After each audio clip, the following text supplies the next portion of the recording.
আসসালামু আলাইকুম। তো প্রথমেই সবাইকে ধন্যবাদ দেই যারা আমার ভিডিওতে লাইক কমেন্ট করে বা শেয়ার করে প্লাস সাবস্ক্রাইবার যাই হোক যেটাই করেন সাবস্ক্রাইব করছেন সবাইকে ধন্যবাদ জানাই। আমি মূলত যাইতেছিলাম আমার কাজের একটা সাইডটা মোটামুটি ভালো দূর। লোকে বলে যে সিঙ্গাপুর নাকি অনেক ছোট একটা দেশ। ঠিক আছে, অন্যান্য দেশের তুলনায় অনেক ছোট, কিন্তু আমি টানা প্রায় 45 মিনিটের মতো, তাও 80-90-80-90-তে গাড়ি টানছি।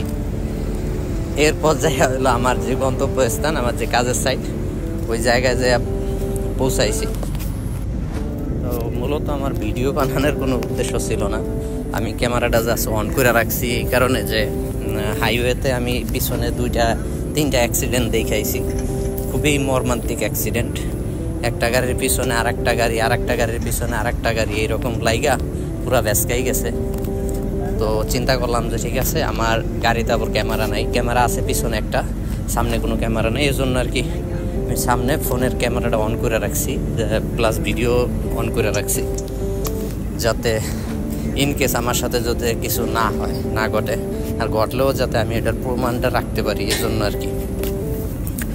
তো যাই হোক, আমি গেছিলাম এয়ারপোর্টে একটা সাইডে। তো এয়ারপোর্ট থেকে সরাসরি আর একটা সাইডে যাইতেছিলাম। তো এর মাঝেই এরকম অ্যাক্সিডেন্ট দেখে আমি ভিডিওটা অন করছি। তো যেটা বলার উদ্দেশ্যে আমি মূলত এই ভিডিওটা অ্যাড করছি, সিঙ্গাপুরে ইদানিং আমার কিছু ফ্রেন্ডরা আমার জিজ্ঞাইতেছে যে স্কিল বা আনস্কিলে যাওয়া যায় কিনা, বা এটা সিস্টেমটা কি। কিছুদিন আগে রিসেন্টলি আমার একটা প্রাইমারি স্কুলের ফ্রেন্ড বান্ধবী, হ্যাঁ আর বাইক না রে সিঙ্গাপুরে দিব, এজন্য আর কি আমার নক দিছে জানার জন্য আসলে সিঙ্গাপুরে এখন আসার সিস্টেমটা কি, বা কিভাবে সিঙ্গাপুরে এই মুহূর্তে ঢোকা যায় আর কি।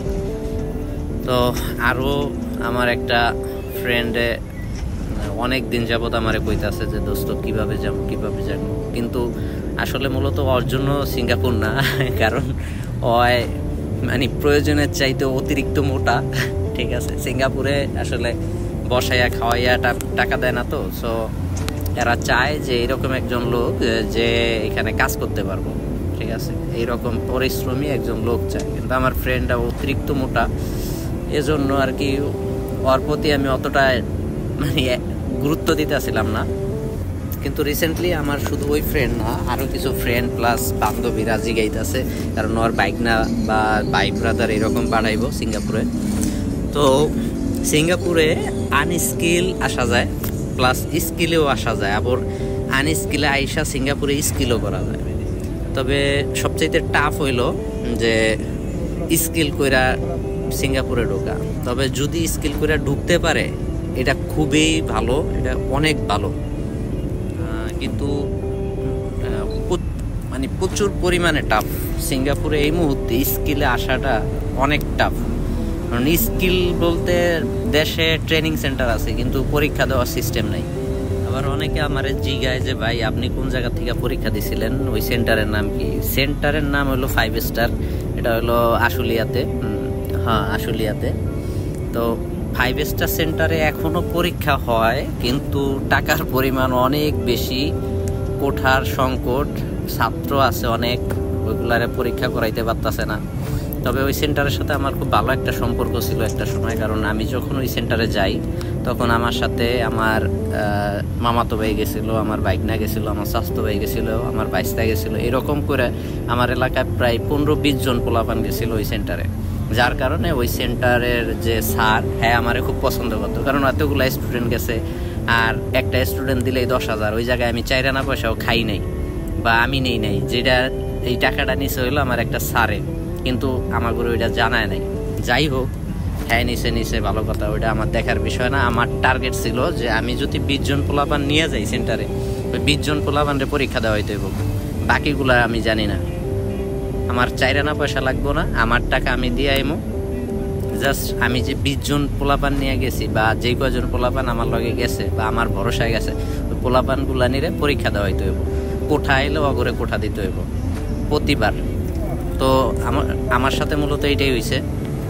আমি 1 মাস 13 দিনের ভিতরে পরীক্ষা দিয়ে বেরিয়েছি। পরের ইসে আমার প্রায় 3-4 জন লোক বের হয়েছে আমার সাথে যারা গেছিল।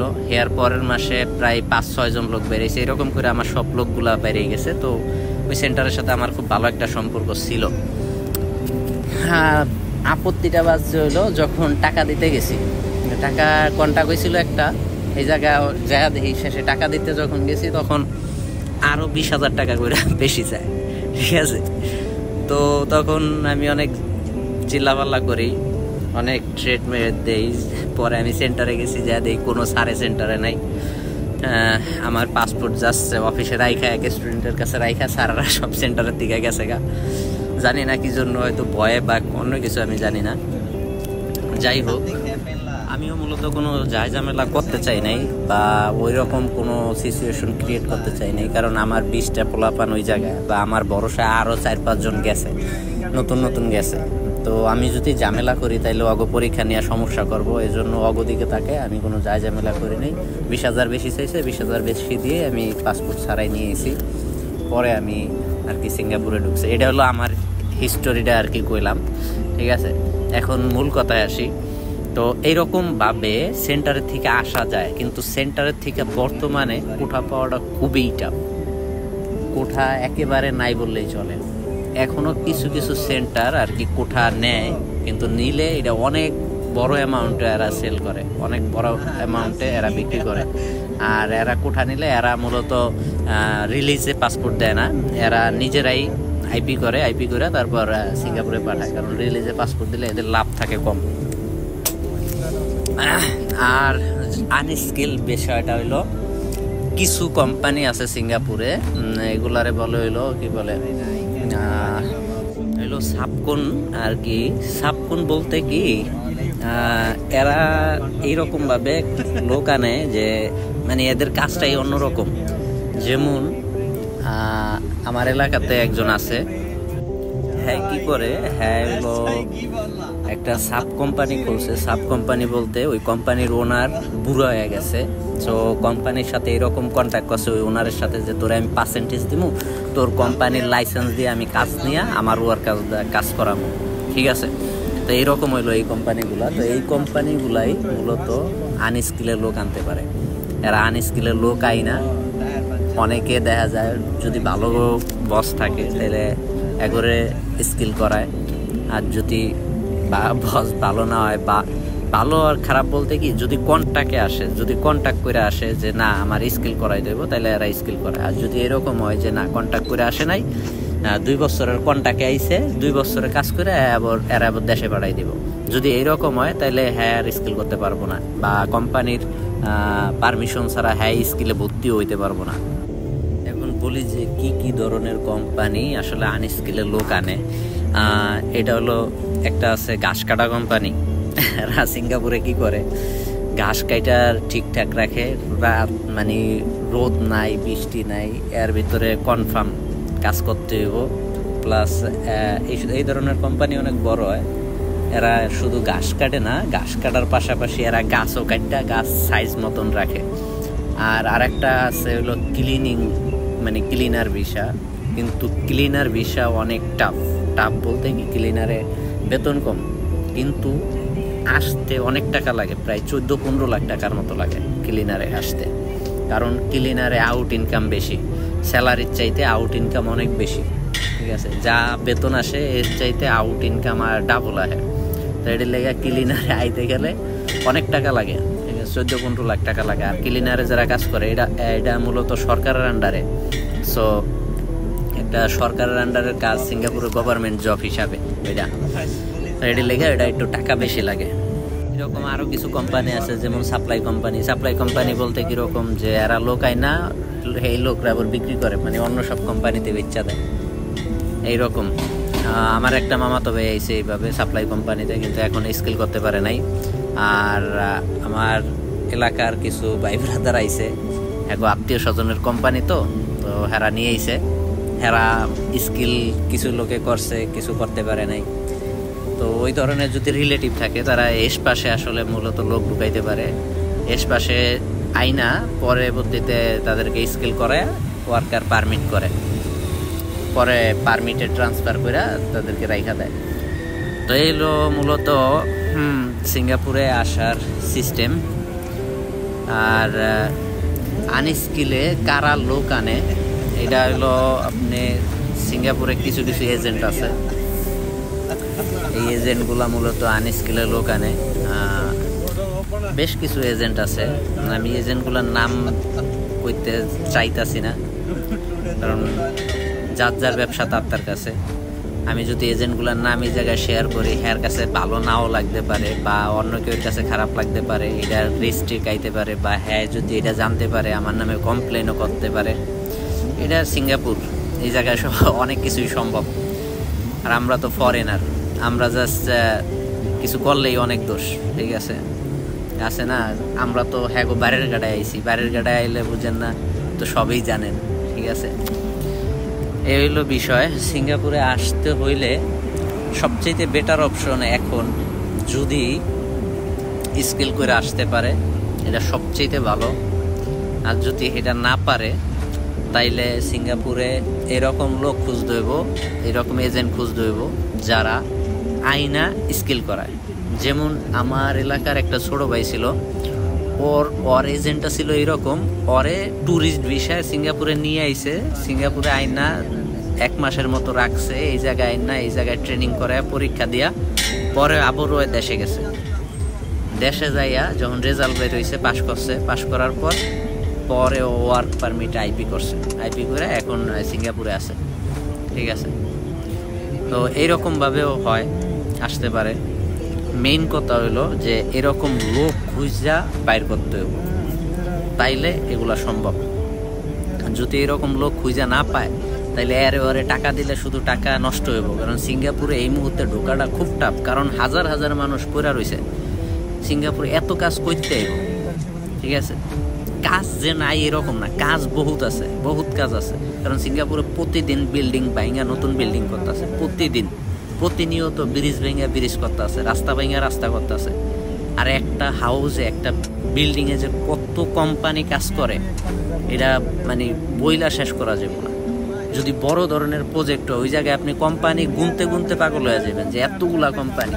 টাইলস করে অন্য কোম্পানি, ইলেকট্রিক অন্য কোম্পানি, ডেটা অন্য কোম্পানি, ওয়াইফাই অন্য কোম্পানি, ক্যামেরা আলাদা কোম্পানি, গেট আলাদা কোম্পানি, ফার্নিচার আলাদা কোম্পানি। এইরকম কোম্পানির অভাব নাই, সব আলাদা আলাদা কোম্পানি। আমাকে বাংলাদেশে তো একটা কোম্পানি সব করে। একটা কোম্পানি বলতে একটা কন্ট্রাক্টরে কাজ দিবেন, ওই সব করে, ওই গুমু থালান সুদ্ধা, ওই সব করতে পারে, ঠিক আছে। তো বর্তমান হইলো এই অবস্থা। সিঙ্গাপুরে কাজের পরিমাণটাও একটু কমে গেছে আগের তুলনায়।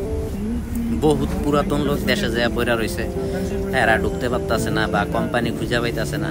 তবে সিঙ্গাপুরে যদি ঢুকতে পারে, আমি কমু যে যারা নতুন ঢুকবো এদের জন্য বেস্ট হইলো আইসা 2-1 মাস দেখা যদি টাকা পয়সা ঋণ করে আসে তাহলে ভিন্ন কথা। যদি ওই রকম ঋণ না করে, ভাই ব্রাদারের সাপোর্ট থাকে বা ধার দেনা করে আসে, ধার দেনার হিসাবটা ভিন্ন। আর যদি অনেকে আছে সুদে টাকা আয় না তারপর বিদেশে আসে, সুদ তো দিন গেলেই টাকা দেওয়া লাগবে, এতে কোনো মাপ নাই, ঠিক আছে।